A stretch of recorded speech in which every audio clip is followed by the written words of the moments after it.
They opened it once and immediately sealed everything. A slab of stone moved. A breath of light cut into a chamber that had kept its darkness for centuries.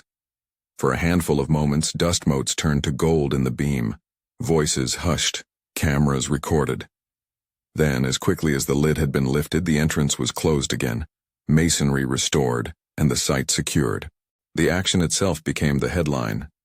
An excavation team had peered into a tomb assigned by some of its discoverers to the era and milieu of Solomon, and almost before the stories could begin circulating, the place was shut down to further access.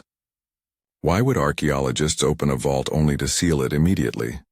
That question sits at the center of this story, because it points to the collision of possibilities and prudence, the thrill of a potentially epical find, the technical and ethical obligations to conserve fragile heritage, and the political and religious sensitivities that envelop any work in Jerusalem's ancient core.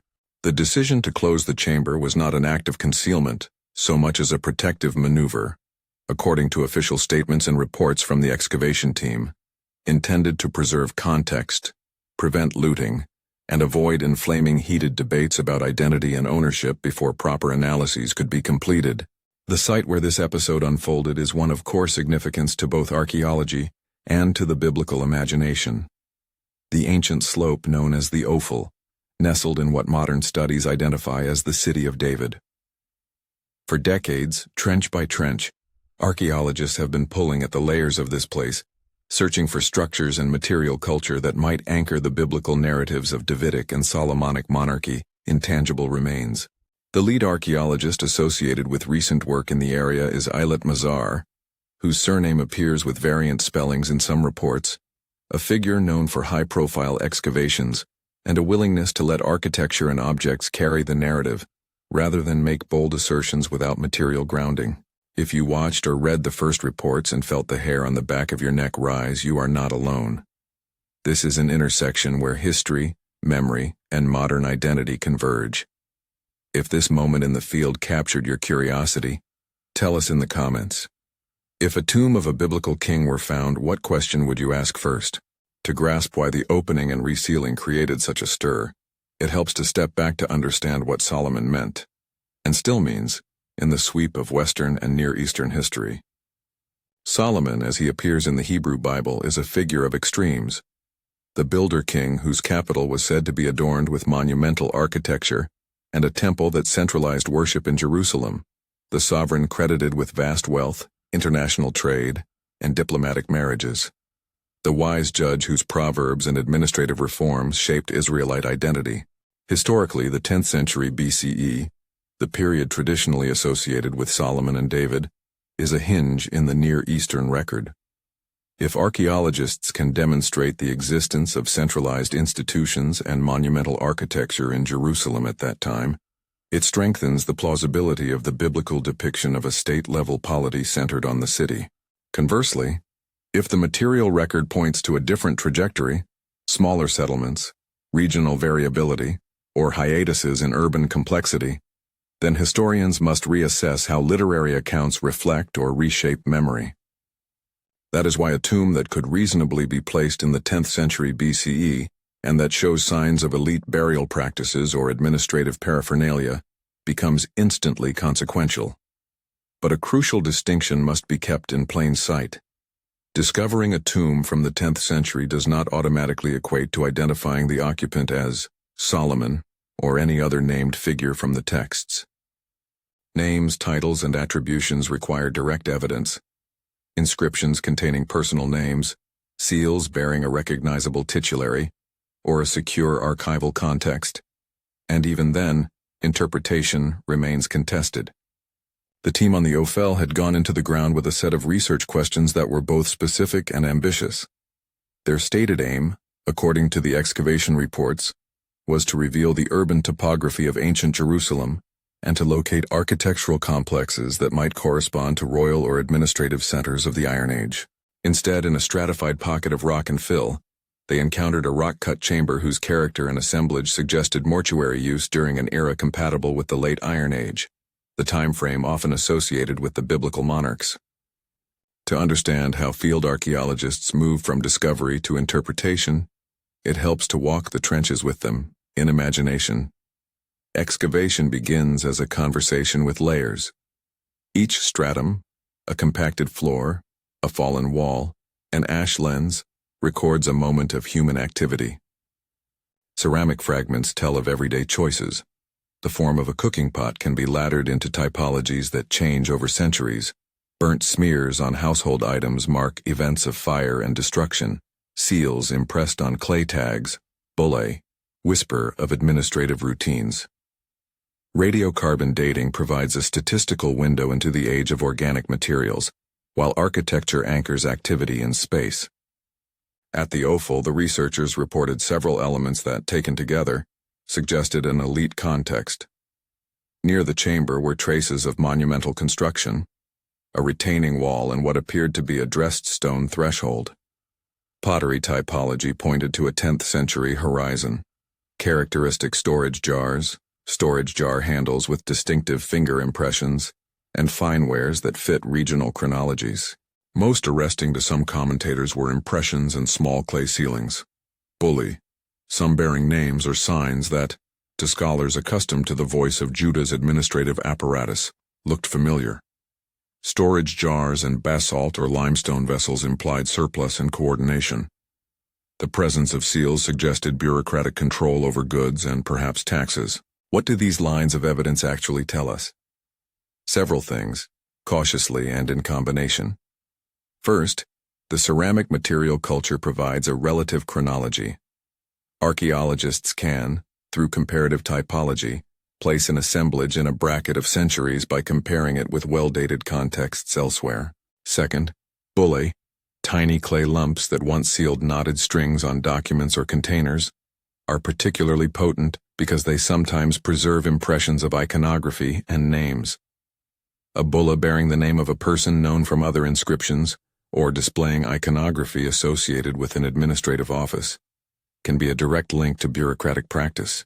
Third, radiocarbon dating of organics, a charred seed, a reed mat, a piece of charred bone, can yield an absolute range, albeit with an error margin that helps anchor typological sequences. But each method has limits. Ceramic typology is comparative and contingent. It depends on reference collections and on well-understood stratigraphic associations. Radiocarbon dating provides a probability curve, not a single year, and contamination or reuse of materials can skew results. Stratigraphic disturbance, the later intrusion of pits, secondary burials, or robber trenches, can mix materials from different periods, making it difficult to reconstruct original assemblages. Bulle, while promising, rarely speak in plain language. Names might be common, titles ambiguous, and iconography open to multiple readings.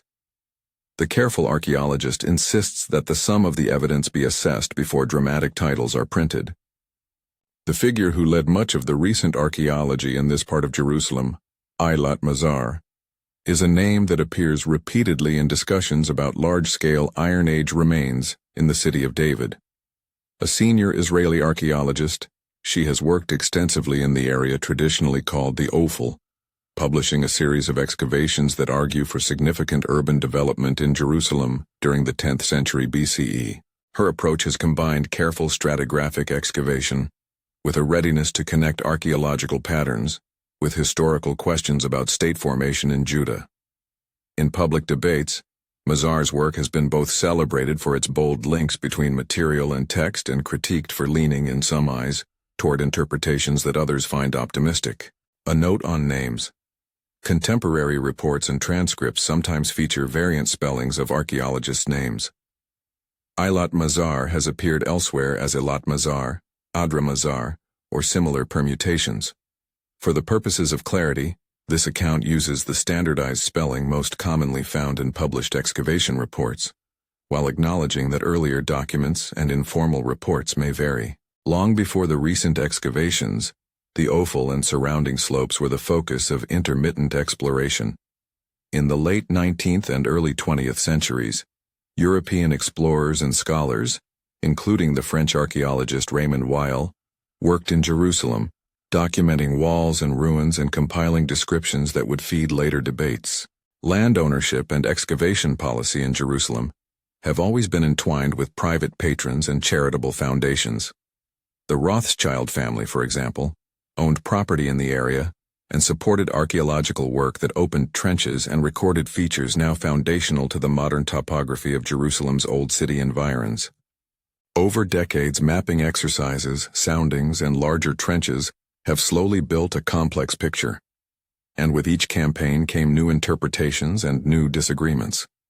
When the recent team encountered the rock-cut chamber, the initial reactions in the field were a mixture of methodical curiosity and guarded excitement. The team recorded the entrance carefully, documented tool marks, and photographed the interior before any attempt to remove objects from their contexts. According to statements released by the excavation, some small artifacts and ceilings were lifted for conservation and analysis, while other elements, because of fragility or legal constraints, were left in situ. The excavation report emphasizes that professional protocol requires minimal disturbance until conservation labs are ready to receive material and until permissions for study and storage are in order. Yet it was precisely this protocol, this commitment to measured handling, that prompted the rapid decision to reseal the chamber.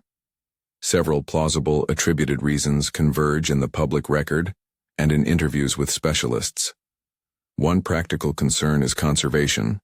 Organic materials and painted surfaces once exposed to light, humidity, and microbial activity can begin a process of decay that cannot be reversed. A chamber closed to the air for centuries is a fragile microenvironment. Opening it poses immediate conservation dilemmas that require controlled laboratory conditions. Another concern is security. Antiquities of any note can attract illegal excavators, and a newly exposed tomb could become a target before the state or institution can secure the site. A third set of concerns is political and religious sensitivity. In Jerusalem, funerary contexts intersect with living communities' claims and sensitivities. A premature announcement or unfettered public access can inflame debates about stewardship, access, and the representation of history. All of these considerations are reflected in the terse official language that circulated after the opening.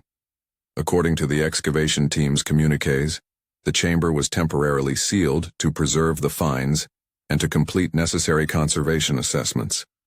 Further research would proceed under controlled conditions, with oversight from relevant authorities. The phrase, temporarily sealed, was emphasized to signal that the closure was not an attempt to hide evidence, but an act of stewardship. Yet in the court of public imagination, that practiced phraseology can read as mystery. Reports vary, and in situations like this, where initial field reports are filtered through press releases, scholarly blogs, and sensational headlines, it is critical to distinguish between direct evidence recorded by the team and later, sometimes speculative narrative accretions. Some secondary accounts mention a crown or regalia, scrolls or other items that have obvious symbolic resonance. The excavation's formal report, however, describes a suite of small finds. Ceramic vessels consistent with elite storage, sealed jars suggesting administrative sealing, several bullae-bearing impressions, fragments of worked stone, and traces of human activity consistent with burial. Statements attributing grand funerary ornaments or intact regalia to the chamber are, in many cases, second-hand, and should be treated cautiously, unless corroborated by conservation records and publication. Where does this leave us? In the field, archaeologists measure their claims in layers. The chamber on the Ophel yielded artifacts and architectural indicators that together point to an elite mortuary practice dated plausibly to the Iron Age, possibly within the 10th or 9th centuries BCE, a window consonant with the biblical account of a centralized monarchy in Jerusalem. But that same combination of evidence does not by itself render the occupant's identity certain. There is, as the excavation team itself emphasized, a difference between an assemblage consistent with elite burial practices of an era and a conclusive attribution to a specific historical ruler. Scholarly pushback follows predictably. Critics emphasize the need for rigorous publication, including full presentation of stratigraphic sections, context sheets, and raw data from radiocarbon labs. They draw attention to historic examples where early enthusiasm overtook caution. Tombs reused in later periods, objects moved by ancient looters, or context disturbed by later construction. Some archaeologists point out that the presence of administrative ceilings could mean the chamber was part of a larger administrative complex, rather than a royal tomb, per se. Others remind readers that administrative centralization and monumental architecture can occur in multiple political formations and do not, by themselves, identify a particular named king. The tension between public expectation and scholarly caution became visible almost immediately after the resealing. Social feeds and tabloids expressed wonder at the idea of a king's grave. Academic fora asked for laboratory reports and publication timelines. Conservation specialists urged calm and proper material handling. Behind these public conversations, practical work continued. Samples were cataloged, microfaunal remains sent for AMS radiocarbon dating, clay impressions photographed under microscopes, and comparative databases consulted for ceramic parallels. One of the tasks of ongoing analysis is to situate the chamber among regional patterns. How do its pottery styles compare with contemporaneous assemblages from sites like Megiddo, Hazor, or Samaria? Are the bullae comparable to administrative seals found in other Judahite contexts? Do the construction techniques fit local traditions, or do they show external influence? Each answer will refine the narrative, incrementally shifting probability, but seldom delivering absolute certainty. There is also a human element to this scientific unfolding. The young conservator cataloging a tiny clay bulla, the epigrapher tracing faint letters on baked clay, the debate in a conservator's lab over whether to stabilize a paint layer. These procedural moments shape the pace of archaeological revelation. They are also reasons for restraint. A hasty public claim can compromise conservation funding, inflame claims from stakeholders, or prejudice peer review. The decision to seal, then, reads as both a practical measure and a professional statement. This is a site that must be handled with the full apparatus of modern archaeology before bold historical conclusions are asserted. Yet sealing a chamber does not prevent interpretation. It only defers it until appropriate study. The period immediately after the sealing is a liminal one, in which rumors proliferate and specialists begin their patient work. Within that liminality, 3 lines of inquiry matter most. First, chronology. Establishing a secure date for the primary use of the chamber is foundational. Stratigraphic relationships, the relative order of layers, must be untangled, and radiocarbon samples must be chosen from unambiguous contexts. Ideally, multiple radiocarbon samples from the same sealed context will converge to a tight range, increasing confidence. Ceramic typology remains a supporting pillar. If the pottery consistently aligns with 10th century forms and not with later intrusive styles, the chronological picture sharpens. Second, attribution.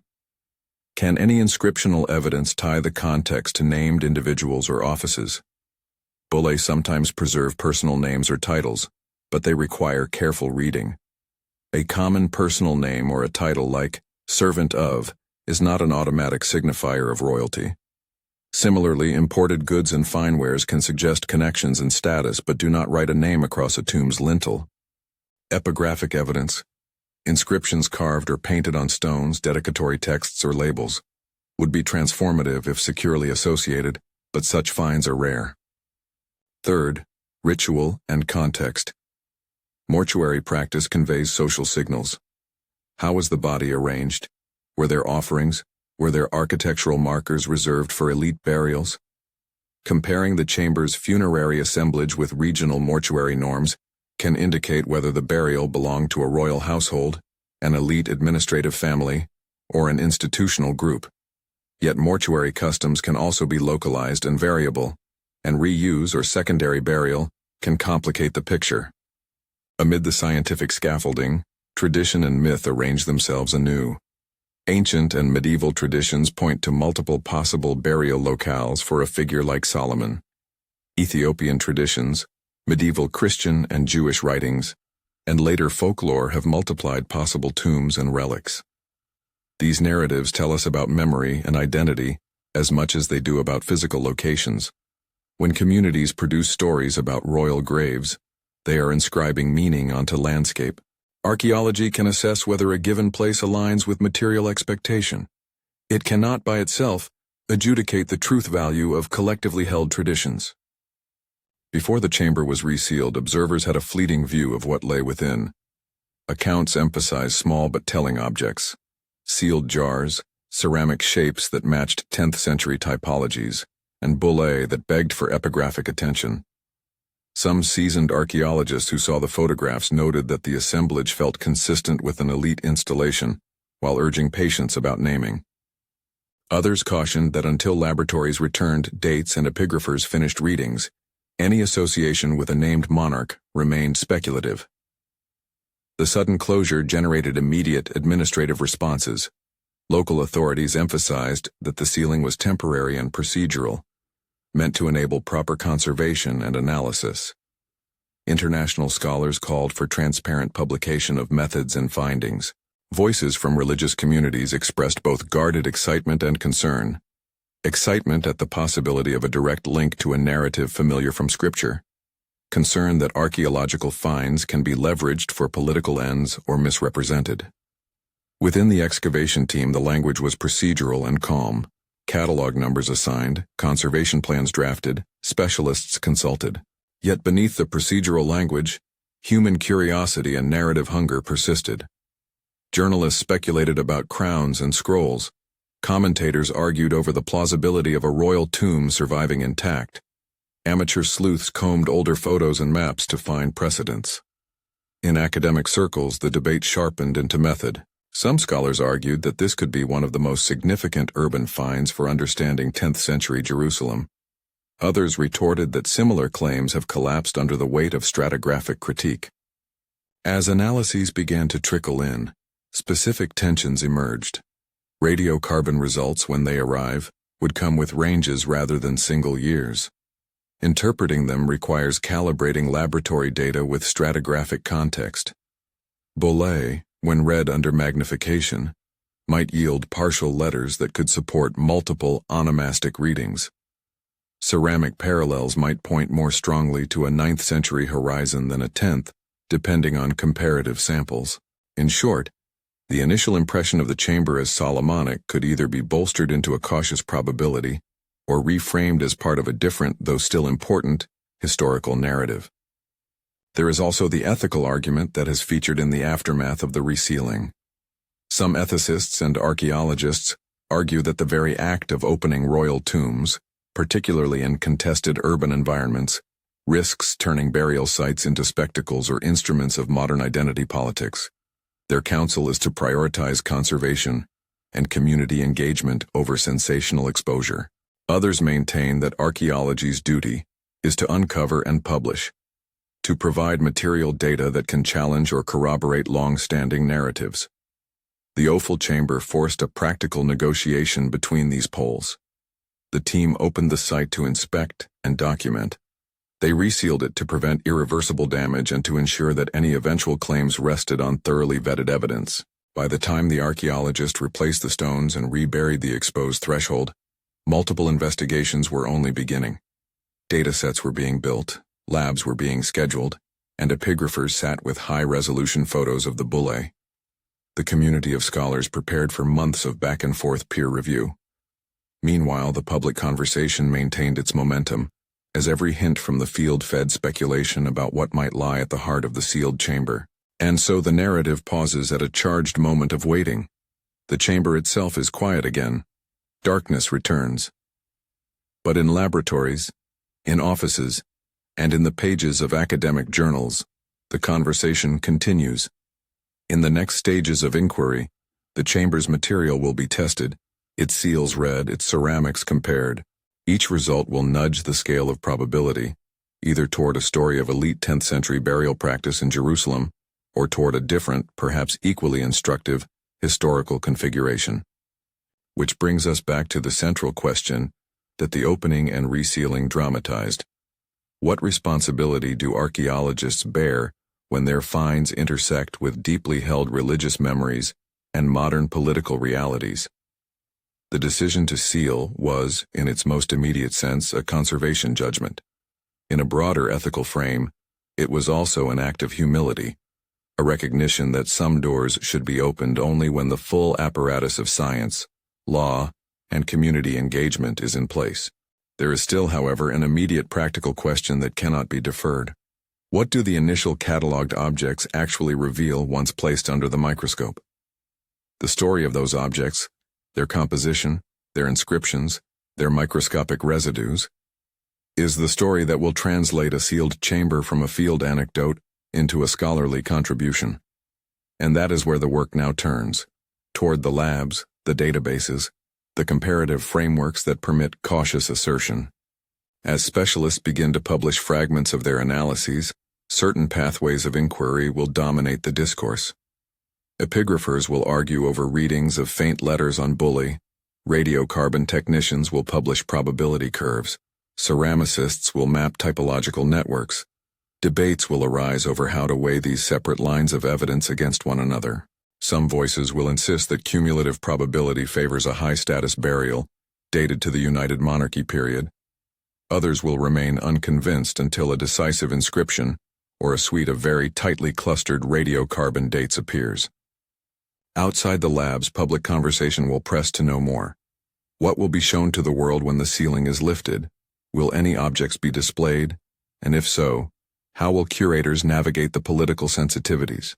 Can an archaeological narrative in Jerusalem be separated from the contemporary context in which it is read? These are difficult questions with no easy answers, and they frame the second act that must follow the moment of sealing. For now, the stone rests. The hole is closed. In that silence, multiple futures are possible. One in which the chamber's material, carefully studied, adds a cautious but meaningful piece to the puzzle of Jerusalem's 10th century. Another, in which the chamber proves to be something else entirely. A reused burial, a secondary deposit, or a complex palimpsest of activity that resists tidy labeling. Either way, the case will be decided not by one dramatic moment, but by patient accumulation of evidence. And yet the human appetite for stories does not wait for the slow churn of labs and peer review. It finds purchase in images and headlines. So the decision to seal has another, quieter function. It buys time for conservators to stabilize, for specialists to analyze, and for institutions to prepare responsible communication. If handled well, the interval between opening and final publication can model an approach to archaeology that balances curiosity with care, narrative with nuance. The chamber's brief exposure also leaves us with a final, more philosophical question. To what extent do objects speak for themselves? Archaeologists often speak of letting the stones speak, but stones and potsherds require translators, archaeologists, epigraphers, conservators, historians, who bring frameworks and presuppositions to their reading. The sealing was, in one sense, a decision to postpone that act of translation until it could be performed with the greatest fidelity to the material. As the first formal analyses were being queued, scholars around the world prepared to test the find against competing models of Iron Age Judah. Some saw the potential for reinforcement of a strong 10th century Jerusalem. Others anticipated the possibility of recalibration. The drama of opening and sealing, however, had already accomplished something else. It forced a broader public to recognize that archaeology is not a simple excavation of facts, but an ongoing negotiation among material evidence, methods, ethics, and memory. The site on the offal had become a classroom in the public square. What happens next depends on a sequence of small, exacting steps, samples that must be treated with care, photographs that require calibration, readings that need consensus building. It is a process as much about diligence as it is about discovery. For those watching from outside the archaeological community, the temptation will be to impatiently demand an answer. Is this Solomon's tomb? For the archaeologist, the more pressing question is quieter and more technical. Can the context be secured sufficiently to allow a trustworthy reconstruction of events? In that tension, between clamoring headlines and lab-bound patience, the real drama of the offal chamber resides. The researchers have closed the door for now, and in doing so they have given themselves time to do what archaeology demands, to allow the material to speak through the careful, collaborative work of science and scholarship. The stone covers the chamber, but it is not a tomb of secrets so much as a pause in a longer conversation. When the conversation resumes, it will be grounded in methods rather than in rumor, in calibrated probabilities rather than in metaphors. Until then, The sealed chamber remains a reminder of how fragile and consequential the past can be when it touches the present. If you want to follow the unfolding analysis and see the sources the team and scholars are consulting, check the description below for reading suggestions and links to preliminary reports. Leave your thoughts.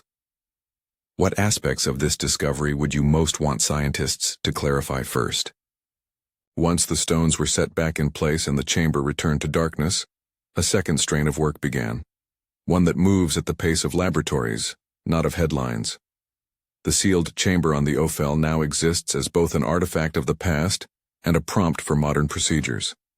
Conservation plans to be executed, samples to be logged, epigraphic squeezes to be produced, and a web of permissions and consultations to be navigated before any broad claims are advanced. For the team that first lifted the lid, and for the broader community watching, the essential task is no longer spectacle but slow, methodical unraveling, turning photographs into transcriptions, impressions into readings, probabilities into reasoned arguments. One of the first technical steps taken after resealing is to build a robust sampling strategy. Radiocarbon dating, often presented in the press as a single year stamped on a pot, is instead a statistical exercise that depends on careful selection. Specialists will insist that only samples from context demonstrably sealed before any later intrusion should be used to date the primary use of the chamber.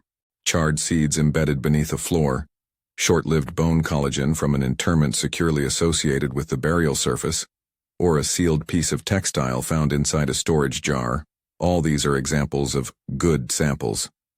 The lab work commonly employs accelerator mass spectrometry, AMS, for small, highly precise samples.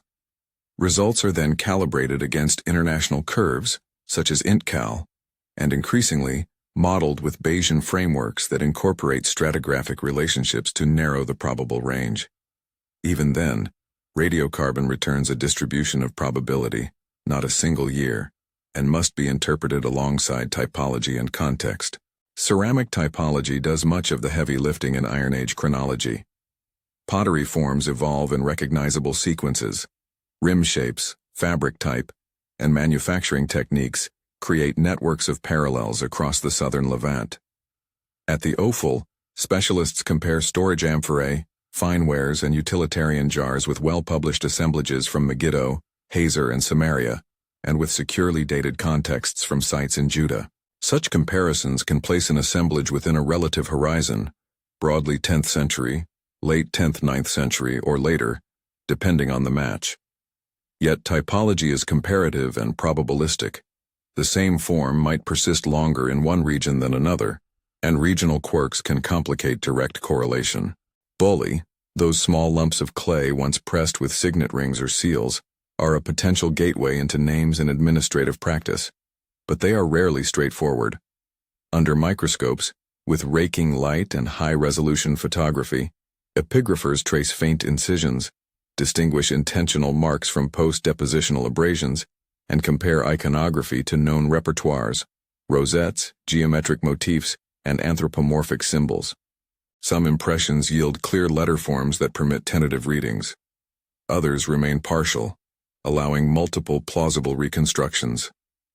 When an epigrapher suggests a name or an administrative formula, it is standard practice to publish the photograph, the proposed reading, and the alternative reading so that peers can weigh in. Only through such painstaking comparison, cross-referencing letter shapes, ductus, and paleography, can an interpretation acquire scholarly traction. Beyond typology and epigraphy, a suite of scientific analyses brings additional nuance. Residue analysis of pottery shards may detect lipid markers indicating olive oil, wine, or animal fats, evidence for economic use that might corroborate an administrative or storeroom function. Isotopic analysis of human bone, when ethically permitted and properly contextualized, can indicate diet and mobility, hinting at whether an individual was local or came from afar. Petrographic thin sections of ceramic fabrics reveal clay sources and manufacturing techniques, helping to determine whether fine wares were locally produced or imported. All these methods accumulate information that shifts the interpretive balance, but crucially do not replace the need for stratigraphic clarity. As preliminary lab notes circulated among specialists, a handful of interpretive scenarios crystallized, each one aligning with different configurations of the evidence. The first scenario is the elite family tomb model, an in-situ burial complex used by a high-status household tied to administrative functions in the city. Under this reading, the presence of storage jars, administrative ceilings, and fine tableware indicate wealth and bureaucratic links, perhaps a family that managed goods for a central authority without itself being the royal line. The second scenario frames the chamber as part of a broader administrative complex with associated mortuary spaces. The bullae and sealed jars could be residues of record-keeping and commodity control rather than funerary regalia. A third possibility is a truncated or palimpsestual context. The chamber may have originated in one era and been reused, disturbed, or repurposed in subsequent generations, complicating any single historical label. Each scenario remains plausible depending on how radiocarbon ranges, ceramic parallels, and epigraphic readings finally converge. Epigraphy, when it yields a plausible reading, is often treated as the decisive lever. Yet epigraphic evidence comes in degrees. A bulla bearing a fully preserved name and a rare titulary would be transformative.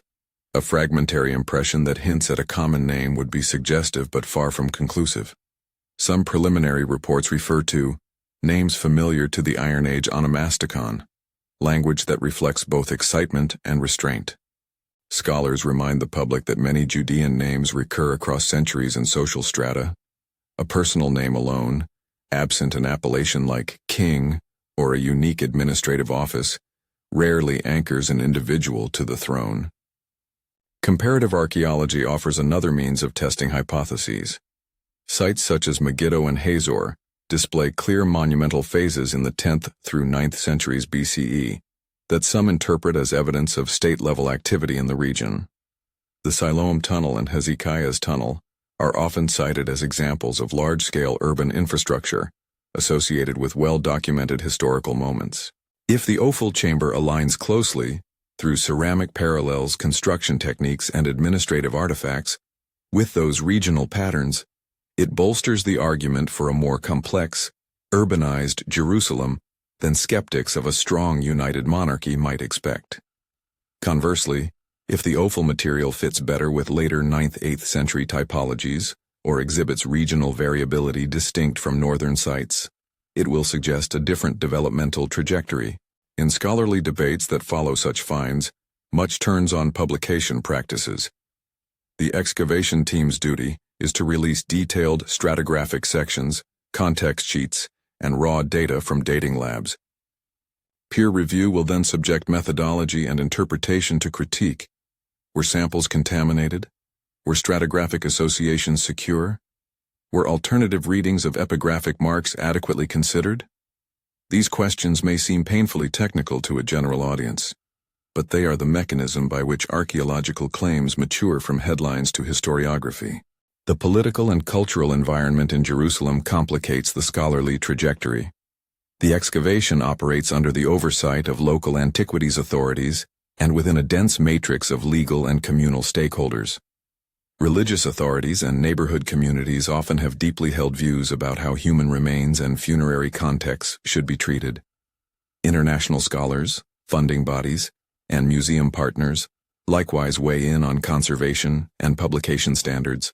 The decision to reseal, therefore, is not merely a matter of preserving a scientific context. It is also a diplomatic act that signals respect for legal frameworks and for the living communities whose identities are intertwined with the city's past. Yet practical realities sometimes run ahead of ideal practices. Media pressure and the appetite for narrative can incentivize premature pronouncements. That is why many senior archaeologists insist on a strict division between initial field reportage, photographs and measured context notes, and interpretive claims which should follow after conservation, laboratory analysis, and peer review.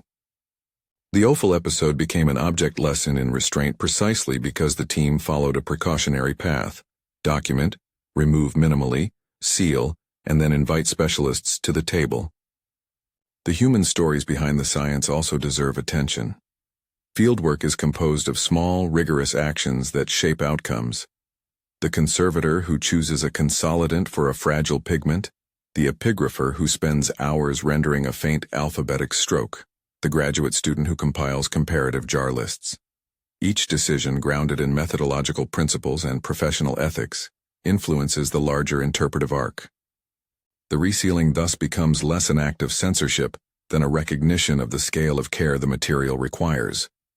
What of the more sensational claims that periodically surfaced in public discourse? Crowns, intact regalia, or royal inscriptions. Such reports often originate in informal briefings, hurried interviews, or second-hand accounts. The excavation's formal publications are clear. The finds recorded were predominantly small-scale, pottery, bullae, fragments of worked stone, and traces consistent with burial and administration. Where grander objects were mentioned in some popular reports, the excavation team's documentation did not corroborate them as intact items ready for display. In other words, the distance between evocative rumor and published evidence can be wide. Across the field, scholarly reactions have been measured but engaged. Some historians see the offal chamber as another piece, potentially significant, in the network of data that might reshape discussions about Jerusalem's 10th century. Others urge caution, pointing to past cases where initial excitement yielded to more complex and sometimes humbler conclusions. Both positions share a common methodological commitment, that claims must be proportional to the lines of evidence and transparent about uncertainty. A parallel conversation concerns what publication and display should look like when the time comes. Museums and curators face questions about provenance, context, and interpretation. Displaying objects detached from their stratigraphic story can be misleading, and many institutions now emphasize narrative labels that explain dating methods, interpretive uncertainties, and the chain of custody for objects. In politically sensitive contexts, institutions also aim to avoid displays that seem to endorse contemporary territorial or identity claims. Responsible communication, therefore, requires not just the release of objects, but the careful framing of their meanings and limits. Returning to the chamber itself, it is useful to imagine the plausible narrative arcs that a full study might yield. One outcome, a carefully argued publication demonstrating that the chamber belongs to an elite 10th century burial tradition in Jerusalem, with a suite of concordant radiocarbon dates, consistent ceramic typology, and bullae that reflect administrative practice. Such a result would not by itself establish that the tomb belonged to a named monarch, but it would strengthen arguments for a level of socio-political complexity in Jerusalem during the 10th century. Another outcome, analyses indicate a more mixed chronology, perhaps primary use in the 9th century, or evidence of later intrusions, that reframes the chamber as part of a long-lived urban palimpsest. Both results would be valuable. One supplies stronger support for a particular historical model, the other underscores the city's layered and continuous occupation. There is also a sobering possibility that decisive readings never emerge. Some contexts resist definitive answers because of partial preservation, ambiguous inscriptions, or contaminating processes that obscure original associations. Scholars accept such outcomes as part of the practice. Archaeology enlarges probabilities and refines narratives, but rarely delivers immutable certainties. Embedded within these methodological pathways is a larger ethical conversation. Who has the right to tell the past, and how should multiple communities be engaged in that telling? In Jerusalem, where archaeological claims often intersect with contemporary identities, the ethical obligations extend beyond academic rigor to include public consultation, transparent publication, and sensitivity toward descendant communities. Many archaeologists now adopt collaborative approaches, inviting stakeholders into the conversation about excavation goals, conservation choices, and eventual display strategies. The Ophel team's decision to reseal can be read as consistent with such an ethic, a recognition that rushed disclosure risks harming the very communities that have a legitimate stake in the past. Another layer of reflection concerns the role of myth and memory. Stories about kings and tombs circulate because they articulate identity and meaning. Ethiopian traditions, medieval chronicles, and local folklore have all proposed alternate burial sites for storied figures like Solomon. These narratives are themselves historical sources, evidence of how communities have shaped memory across time. Archaeology can test material claims linked to these stories, but it must also respect them as living forms of cultural heritage. The encounter between material evidence and collective memory thus requires humility as well as rigor. As weeks and months pass, the Ophel chamber will remain sealed physically, but gradually open through published datasets, conference papers, and peer-reviewed articles. Each new piece of data will be debated: a radiocarbon date tightened by Bayesian modeling, a bulla transcribed with a new letter recognition, a pottery sequence reinterpreted in light of new parallels. The intellectual process that follows is incremental and public. Scholars will argue, refine, and sometimes change their positions as evidence accrues. There are practical timelines to consider. Conservation is urgent. Organic materials exposed to oxygen can deteriorate rapidly without lab stabilization. Thus, some objects already extracted for conservation will likely be evaluated and reported more quickly. Radiocarbon labs, with their backlogs and calibration steps, often take months to return results. Epigraphic readings requiring careful photography under varying lights and sometimes computer-assisted imaging can also take months. Peer review and publication extend the timeline further. Realistically, a comprehensive multidisciplinary publication that places the chamber in a broader historical context may take several years. Meanwhile, the public conversation will continue to mix curiosity with impatience. This is not inherently negative. Public interest can sustain funding and political support for archaeology. The challenge is in channeling that interest toward appreciation for method and nuance rather than for premature certainties. There remains a final technical caution worth repeating. The temptation to conflate architecture and objects with specific names or scriptural figures must be resisted. Even if a chamber dates securely to a century long associated with a particular monarch, the leap from contemporary with to belonging to requires a suite of concordant inscriptions or uniquely identifying features. The professional standard is proportionality. Align the strength of claims with the strength of evidence. Before closing our account, a short note on nomenclature and reporting. Contemporary press accounts and some early transcripts have shown variant spellings of key names involved in the excavation, most notably the lead archaeologist's surname appearing in multiple permutations in informal briefings.